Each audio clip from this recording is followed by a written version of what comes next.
Ang talinghaga tungkol sa lingkod na di marunong magpatawad. Mateo Kapitulo 18 versikulo 21 hanggang 35. Lumapit si Pedro at nagtanong kay Jesus, Panginoon, ilang beses ko po bang patatawarin ang aking kapatid na nagkakasala sa akin? 7 beses po ba? Sinagot siya ni Jesus, hindi 7 beses, kundi 70 ulit na 7.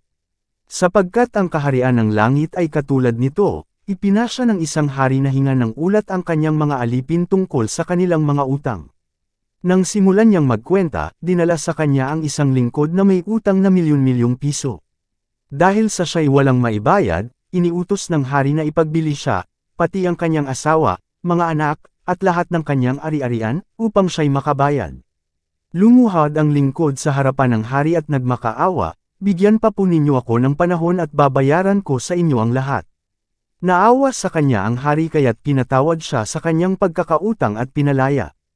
Ngunit pagkaalis roon ay nakita niya ang isa niyang kapwa lingkod na may utang sa kanina ilang daang piso.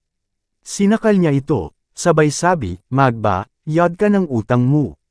Lumuhad ito at nagmakaawa sa kanya, bigyan mo pa ako ng panahon at babayaran kita. Ngunit hindi siya pumayag, sa halip, ito'y ipinabilanggo niya hanggang sa makabayad. Sumama ang loob ng ibang mga lingkod ng hari sa pangyayaring iyon, kaya't pumunta sila sa hari at nagsumbong. Ipinatawag ng hari ang lingkod na iyon. Napakasama mo, sabi niya, pinatawad kita sa utang mo sapagkat nagmakaawa ka sa akin. Naawa ako sa iyo, hindi ba't dapat ka rin sanang nahabag sa kapwa mo?